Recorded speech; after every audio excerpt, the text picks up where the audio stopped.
नमस्कार। Super India news TV में आपका स्वागत है। मैं हूं राजेश आर्य। आइए देखते हैं आज का विशेष समाचार। कश्मीर में अभी बाकी है लड़ाई। जम्मू कश्मीर बदलाव का साक्षी जरूर बन रहा है, परंतु इसका यह अर्थ नहीं कि हमने वहां अलगाववाद और काफिर कुर्फ वाले चिंतन के विरुद्ध युद्ध जीत लिया है। हाल में जम्मू कश्मीर के भारतीय संघ में विलय की 75वीं वर्षगांठ मनाई गई। इस अवसर पर कई कार्यक्रम आयोजित हुए। ऐसे ही एक कार्यक्रम में रक्षा मंत्री राजनाथ सिंह ने महत्वपूर्ण संदेश में कहा, अपने बाकी बचे हिस्से गिलगित और बल्टिस्तान तक पहुंचे बिना जम्मू कश्मीर अधूरा है। अभी तो हमने उत्तर दिशा की ओर चलना शुरू किया है। हमारी यात्रा तभी पूरी होगी जब हम 22 फरवरी 1994 को संसद में सर्वसम्मति से पारित हुए प्रस्ताव को अमल में लाएंगे। आने वाले समय में पाकिस्तान को उसके कर्मों का परिणाम जरूर मिलेगा। कश्मीर पर भारत सरकार का यह दृष्टिकोण विलंबपूर्ण ही सही, किंतु स्वागत योग्य है। इसमें संदेह नहीं कि पाकिस्तान ने जम्मू कश्मीर को लेकर हमेशा छल कपट का ही सहारा लिया है। यह पाकिस्तानी कुटिलता का प्रमाण है कि उसने गुलाम कश्मीर की पहचान बदलने के लिए उर्दू को राजकीय भाषा का दर्जे दिया है, जबकि उसकी 40 लाख की आबादी में 70% लोग पोटोहारी भाषा से हैं। पोटोहारी पंजाबी भाषा की ही एक उपभाषा है। ऐसा ही विरोधाभास उसके कौमी तराने को लेकर भी है। पाकिस्तान की भांति गुलाम कश्मीर न केवल भारत का भौगोलिक हिस्सा है, अपितु अनादिकाल से सांस्कृतिक भारत का भाग भी रहा है। यही हजारों वर्ष पूर्व वैदिक ऋचाओं का जन्म हुआ था।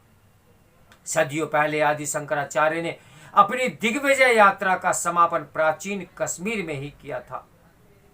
तब उस स्थान पर मां सरस्वती को समर्पित शारदा पीठ और विश्वविद्यालय की स्थापना की गई थी। इस पीठ के अवशेष गुलाम कश्मीर को नीलम घाटी में है।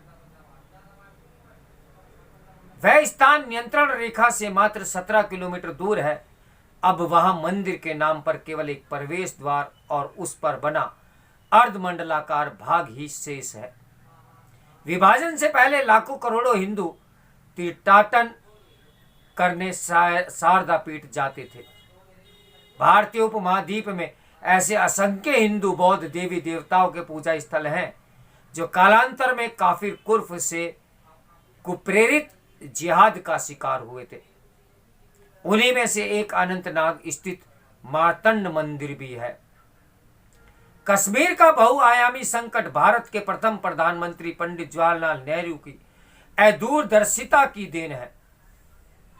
कश्मीर मामले को संयुक्त राष्ट्र में ले जाना जनमत संग्रह की बात है।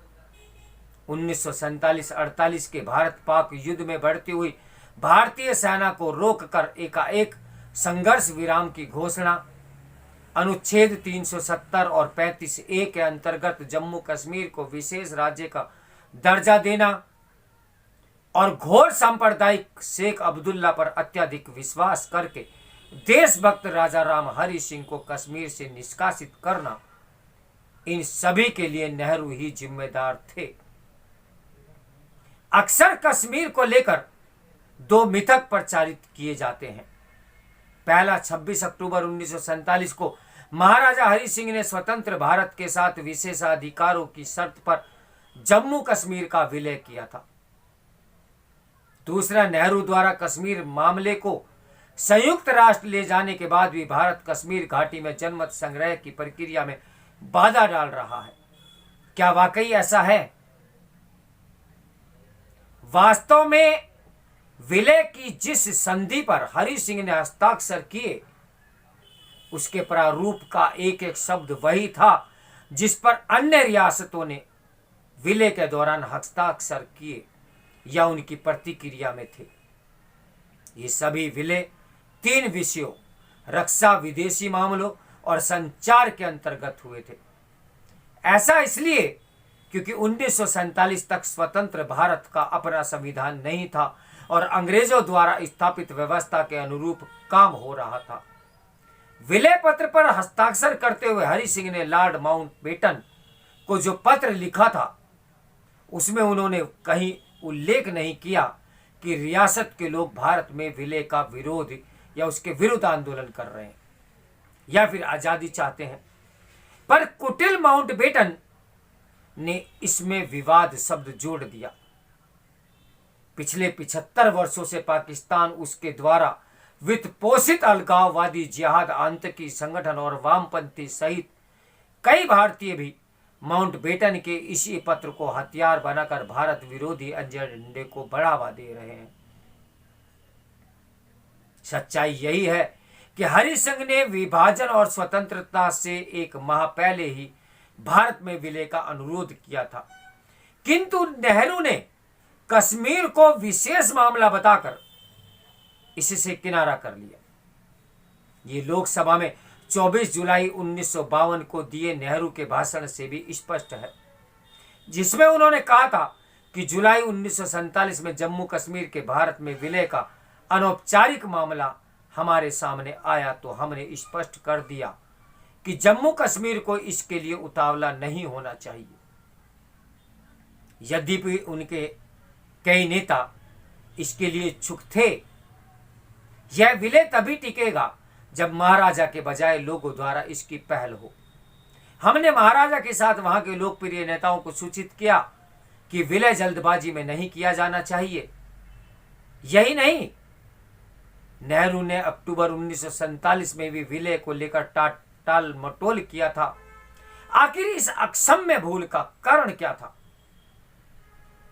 इसका उत्तर कश्मीर में 1931 के बाद के घटनाक्रम से मिलता है, जब शेख अब्दुल्ला ने घाटी पहुंचकर मस्जिदों से इस्लामी नारों के साथ काफिर महाराजा हरि सिंह के खिलाफ मोर्चा खोल दिया। इसमें शेख के प्रत्यक्ष परोक्ष रूप से ब्रितानियों के साथ अपने परम मित्र और महाराजा से व्यक्तिगत शत्रु भाव रखने वाले नेहरू का समर्थन प्राप्त था। नेहरू को शेख का असली रूप 1953 में दिखा, किंतु तब तक बहुत देर हो चुकी थी। यह ठीक है कि अनुच्छेद 370 और 35A जैसी संवैधानिक गलतियों की सुधार कर लिया गया है, पर अब जम्मू कश्मीर नए बदलाव का साक्षी बन रहा है। परंतु इसका यह अर्थ नहीं कि हमने वहां अलगाववाद और काफिर कुर्फ वाले चिंतन के विरुद्ध युद्ध जीत लिया है। आज भी हिंदुओं को भयभीत करने हेतु उन्हें चुनिंदा ढंग से निशाना बनाकर उनकी हत्याएं की जा रही है। इसका उपाय वहां बहुलतावाद को प्रोत्साहन देने के लिए ही निहित है। यदि कश्मीर में बहुलतावाद जैसे जीवन मूल्यों का विस्तार हुआ है तो निकट भविष्य में कश्मीर घाटी अपनी विशेष पहचान के साथ शेष भारत के साथ घुल मिल जाएगी। इंतजार बाकी है और अभी लड़ाई भी बाकी है। तो मेरे साथ बने रहिए सुपर इंडिया न्यूज टीवी की ब्रेकिंग न्यूज के लिए। नमस्कार, मैं हूं राजेश आर्य।